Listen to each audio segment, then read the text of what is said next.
సినీ ప్రముఖులకు కానీ రాజకీయ ప్రముఖులకు కానీ స్టార్లని ఫీల్ అయ్యే వాళ్ళ పట్ల ప్రత్యేకమైన చట్టం ఉంటుంది. వాళ్ళ మీద కేసులు పెట్టొద్దని మీరు ఏమైనా చట్టం చేస్తే ఆ చట్టం అమలు చేస్తాం అధ్యక్ష. ఈ రోజున్న డాక్టర్ బాబాసాహెబ్ అంబేద్కర్ ఇచ్చిన చట్టం ప్రకారము దీనికి కారణమైన వాళ్ళను ప్రత్యక్షంగా పరోక్షంగా కారణమైన వాళ్ళందరి మీద కేసులు కట్టి పోలీసులు విచారణ చేయాల్సిందే, బాధితులను శిక్షించాల్సిందే అధ్యక్ష. సో ఈరోజు ఆ కుటుంబాన్ని ఆదుకోవడానికి ఈరోజు కూడా ఆర్థికపరమైన విషయాల్లో కానీ దీంట్లో కానీ వాళ్ళు ఎవరు పెద్దగా ఆసక్తి, కనీసం సినిమా వాళ్ళు ఒక్కరోజు అతను పొయ్యి వస్తే సినీ ప్రముఖులందరూ అతని ఇంటికి వెళ్ళి అతనికి మొత్తం ఏదో కాళ్ళు చేతులు యాక్సిడెంట్లో పోయినట్టు కన్నీళ్లు గారుస్తారు. ఈ సినీ ప్రముఖులు ఒక్కరైనా హాస్పిటల్కి పోయినరా అధ్యక్ష? నేను సూటిగా తమ ద్వారా సినీ ప్రముఖులను నేను అడుగుతున్నా అధ్యక్ష. తల్లి చనిపోయి 9 సంవత్సరాల పిల్లగాడు బ్రెయిన్ డెడ్ అయ్యి ఆక్సిజన్ అందక 20 రోజుల నుంచి హాస్పిటల్లా కోమాలో ఉంటే ఈ సినీ ప్రముఖులు ఒక్క రోజు కోసం పోలీస్ స్టేషన్ పోయిన ఇంటికాడ క్యూ కట్టి ప్రభుత్వాన్ని తిడుతున్నారు, నన్ను తిడుతున్నారు, అతన్ని పరామర్శిస్తారు. ఏమైంది అధ్యక్ష? అతను కాలు పోయిందా, కన్ను పోయిందా, చేయి పోయిందా, ఏమైనా కిడ్నీలు దెబ్బతిన్నా, ఏమైంది? అతన్ని ఇంతమంది సినీ ప్రముఖులు పరామర్శించారు, కలిసిండ్రు, అభినందించారు. కానీ ఆ పిల్లగాన్ని కనీసమన్నా పరామర్శించడానికి సినీ ప్రముఖులు ముందుకు రాలేదంటే సినిమా ఇండస్ట్రీలో ఉన్న ప్రముఖులు ఏం ఆలోచన చేస్తుండ్రో, ఏం కోరుకుంటుండ్రో నాకైతే తెలియదు. 100% जो भी अकबरुद्दीन ओवैसी साहब ने जो मुद्दा उठाए वो मुद्दा के लिए मैं ये बात कह रहा हूं, सचमुच बोल रहा हूं, ये शर्म की बात है.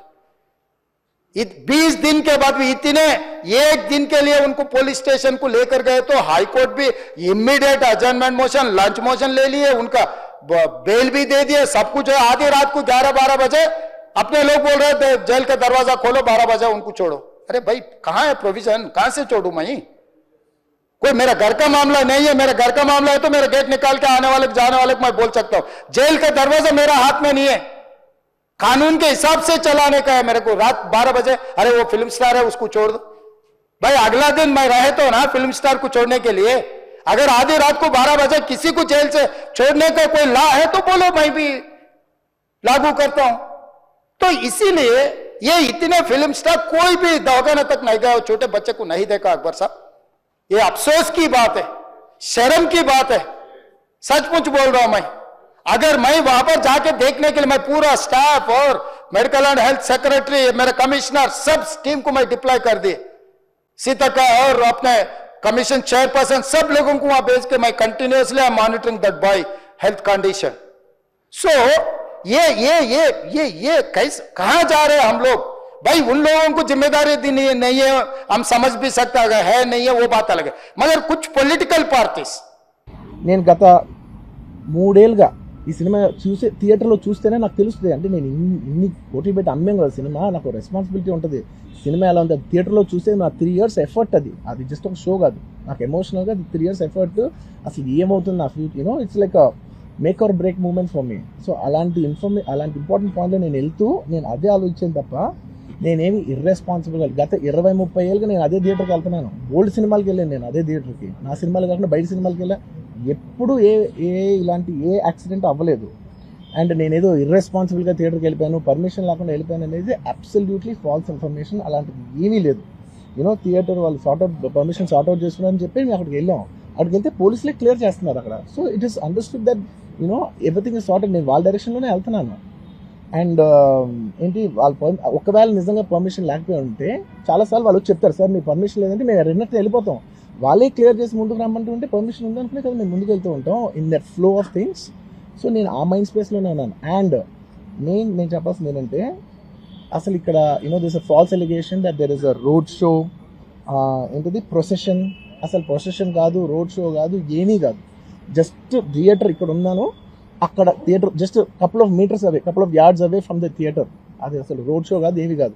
కార్ అలా వెళ్తూ ఆగిపోయింది. ఒక పాయింట్ తర్వాత ఎంత జనం కూడిపోతారంటే అండి, మీరు కనపడితే కానీ జనం వెళ్ళరు. బౌన్సర్లు కానీ ఎవరన్నా పోలీస్ కానీ అందరూ అడుగుతారు, సార్ మీరు ఒక్కసారి వేవ్ చేసాను సార్, వెళ్ళిపోతారంటే మేము మామూలుగా ఎప్పుడు బయటకు వచ్చి అందరికి వేవ్ చేస్తాం. అది నేనే కాదు, ఎనీ లీడర్, ఎనీ సెలబ్రిటీ ఎవరైనా అడగండి, మనం వేవ్ చేస్తేనే వాళ్ళందరూ జరుగుతారు. ఓకే చూసాం, ఒక సాటిస్ఫాక్షన్ ఉంటుంది, అప్పుడు దే స్టార్ట్ మూవింగ్ అవే. ఆ దీని మీద చేశాను. And is also respect. ఇంత వేల మంది చూస్తానికి వచ్చినప్పుడు నేను నా కార్ లోపల, టెంటెడ్ కార్ లోపల దాక్కుని కూర్చుని ఉన్నా. బట్ అంతమంది అంతమంది వచ్చినప్పుడు వాళ్ళకి ఏం కావాలి, హీరోది ఒక గ్లిమ్స్ కావాలి అంతే. అది కూడా ఇవ్వకపోతే నేను ఎంత యారగెంట్ కింద ఉంటుంది. ఇంతమంది ప్రేమ చూపిస్తే నేను కాలు కూర్చున్నారులే అనుకుంటాను నేను.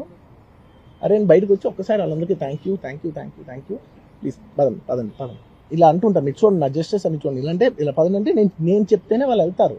అది పోలీసులు కానీ బౌన్సర్లు అందరూ మేనేజ్మెంట్ అందరూ అడుగుతారు, సార్ మీరు చెప్తేనే వింటారు, ఒక్కసారి మీరు చెప్పండి అంటే నేను వచ్చి బయటకు వచ్చి ఇలా వేవ్ చేసి ఇలా అంటే వాళ్ళందరూ జరుగుతుంటారు. That is how we went into the theatre. And థియేటర్కి వెళ్ళిన తర్వాత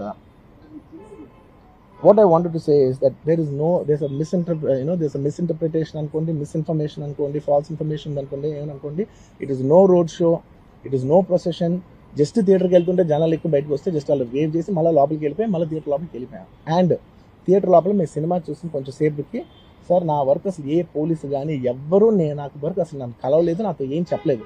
నాకు చెప్పిందల్లా అది పైగా మా మేనేజ్మెంట్ సైడ్ నుంచి వాళ్ళు మా వాళ్ళు వచ్చి చెప్పింది ఏంటంటే, సార్ బయట ఓవర్ క్రౌడ్ అవుతుంది, మీరు దయచేసి వెళ్ళిపోండి అని చెప్పారు. వాళ్ళ పోలీసు వాళ్ళందరూ బయట చాలా మంది ప్రాబ్లం అవుతుంది సార్, ఓవర్ క్రౌడ్ అవుతుంది, మీరు వెళ్ళిపోండి అంటే నేను వెళ్ళిపోయా.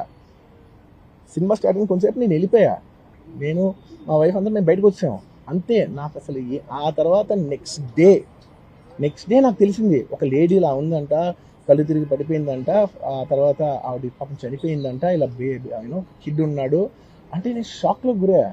అంటే నాకు తెలియదు అసలు, నెక్స్ట్ డే వరకు నాకు అసలు తెలీదు. I had no idea. ఎందుకంటే నేను నా పిల్లోనే పక్కన పెట్టుకున్నా, నా వైఫ్ నా కొడుకు నా కూతురు థియేటర్లోనే ఉన్నారు. నాకు తెలీదు. నిజంగా అలా జరిగి ఉంటే నాకు తెలిసి ఉంటే నేను వాళ్ళు తీసుకుని వెళ్ళిపోతాను కదా, మినిమం కదా, ఎవరైనా వాళ్ళ పిల్లలు వాళ్ళు తీసుకుని వెళ్ళిపోతారు కదా. నాకు తెలియని కూడా తెలియదు. సరే పిల్లలు వాళ్ళు చూసుకుంటారు, మనం వెళ్ళిపోతే క్రౌడ్ క్లియర్ అయిపోతే ప్రాబ్లమ్ సాల్వ్ అయిపోతే నేను వదిలేసి వెళ్ళిపోయా. అలాంటిది నాకు తెలిసి కూడా నేను సినిమా చూస్తున్నాను, ఇలాంటి ఫాల్స్ అలిగేషన్స్ వస్తే చాలా బాధ వేస్తుంది. పిల్లలు ఉన్నారు సార్, పిల్లలు వదిలేసి వెళ్ళిపోతాను నేను. నాకు నా పిల్లలంటే ఎంత ఇష్టం తెలుసు, ఎవరైనా ఉంటారు కదా తీసుకుని వెళ్ళిపోతారు కదా. అలాంటి నాకు క్లూ కూడా లేదు. నేను ఇంటికి వెళ్ళిపోయిన తర్వాత నేను వెళ్ళిన నెక్స్ట్ డే నాకు మార్నింగ్ తెలిసింది నాకు చనిపోయారంటే షాక్ అయ్యాను నేను. షాక్ అయ్యి ఇమీడియట్గా నేను బాస్కి ఫోన్ చేశాను, మా బన్నీ బాస్కి ఫోన్ చేసి బాస్కి ఇమీడియట్గా హాస్పిటల్కి వెళ్ళి వాళ్ళ కలు నేను వస్తానంటే సార్ నేను మొత్తం అక్కడ వెళ్ళి చెక్ చేసి వస్తాను, వాళ్ళందరూ ఎమోషనల్గా ఎలా ఉన్నారో ఏంటో మనం ఫస్ట్ చెక్ చేసుకున్న తర్వాత మీరు దిగాలి కొంచెం ఆగండి సార్. వెళ్ళిపోయిన తర్వాత వాసు నేను వస్తానంటే సార్ మీరు రావద్దు ప్లీజ్, దయచేసి మీరు హాస్పిటల్ రావద్దు, ఇక్కడ గందరగోళం అయిపోద్ది, నేను నైట్ మీరు థియేటర్కి వెళ్ళారు, ఇష్యూ అయింది, చాలా ప్రాబ్లం అయింది, ఇప్పుడు మీరు హాస్పిటల్కి వచ్చి మళ్ళీ ప్రాబ్లం అయితే మాత్రం సార్ చాలా ప్రాబ్లం అవుతుంది సార్, నేనే వాళ్ళని కొంచెం వాళ్ళ రిచువల్స్ అన్నీ అయిపోయిన తర్వాత మీ దగ్గర తీసుకొస్తానని చెప్పాడు. ఓకే అని వెయిట్ చేసేసరికి ఇమీడియట్గా ఏం చెప్పారు, సార్ ఏమనుకోవద్దు, వాళ్ళు మీ మీద కేసు ఫైల్ చేశారు, ఇప్పుడు మీరు వాళ్ళు కలవడానికి లేదంటే నేను మా లీగల్ టీం అదేం పర్లేదు వాసు నేను వచ్చేస్తాను. నేను కొంచెం మూర్ఖంగా మాట్లాడుతుంటే సార్ మా లీగల్ టీం చాలా స్ట్రిక్ట్గా చెప్పింది, sir they file the case on you, మీరు ఇప్పుడు వెళ్తే legally it is not right thing to do, please don't go అని చెప్తే అప్పుడు ఆగాల్సి వచ్చింది.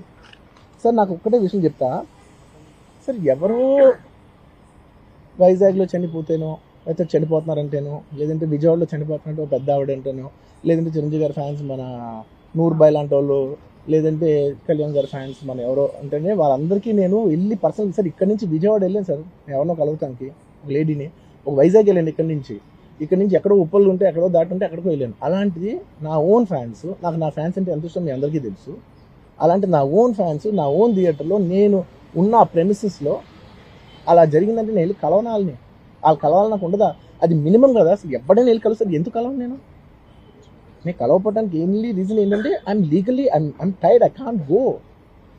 అంత మాత్రం నేను స్పందించలేదు అని అనడానికి కూడా లేదు. సో నాకు ఏం చేయాలో తెలియక నెక్స్ట్ డే సరే వాసు మనం వెళ్ళకపోతే బాగోదు, ఏం చేయాలో తెలియక అప్పటికప్పుడు ఒక వీడియో పెట్టా. ఎందుకంటే నేను కూడా షాక్లో ఉన్నా, జెన్యున్లీ నేను కూడా షాక్లో ఉన్నా. అరే ఇలా అయింది ఏంటి, ఎటు కాకుండా హాఫ్ ఆఫ్గా ఉన్నాను నేను జెన్యున్ చెప్పి హాఫ్ ఆఫ్ ఉన్నాను నేను, ఇప్పుడు కూడా కొంచెం హాఫ్ ఆఫ్గానే ఉన్నాను నేను. నాకు తెలుస్తుంది నేను కరెక్ట్గా సెంటర్డ్గా లేను, కొంచెం ఆఫ్లోనే నాకు తెలుస్తుంది. ఎనీవేస్ నెక్స్ట్ డే నేను ఒక వీడియో పెట్టా, సరే to at least show that I'm there, it's not even about the money,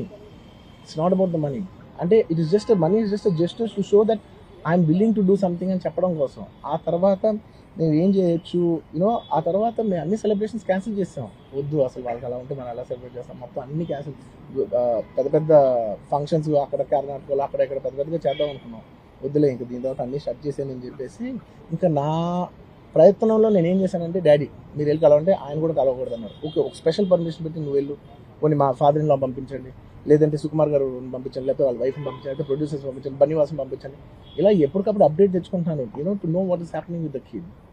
అంతే తప్ప నేను అసలు ఏం కేర్ చేయట్లేదు, ఇలా కొన్ని ఫాల్స్ ఎలిగేషన్స్, క్యారెక్టర్ అసాసినేషన్ మాటలు వచ్చాను మాత్రం చాలా బాగా చేస్తాను. నేను ఎన్నైనా తీసుకోగలను, నన్ను నమ్మండి, మీ అందరూ తెలుసు, ఐఎమ్ స్ట్రాంగ్ పర్సన్, నేను చాలా ఫేస్ చేస్తాను, నేను తీసుకోగలను, నేను తట్టుకోగలను. కానీ ఇలాంటి అన్నప్పుడు మాత్రం ఇంత లో పాయింట్లో, ఇట్స్ జెన్యున్లీ లో పాయింట్, నాకు జెన్యున్లీ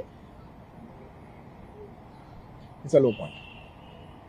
నేను సినిమా చేసేదే మీ థియేటర్కి వచ్చి ఎంజాయ్ చేయాలని, అలాంటి థియేటర్లు ఇంత మిస్హ్యాప్ అయితే ఎంత బాధపడతాను నేను.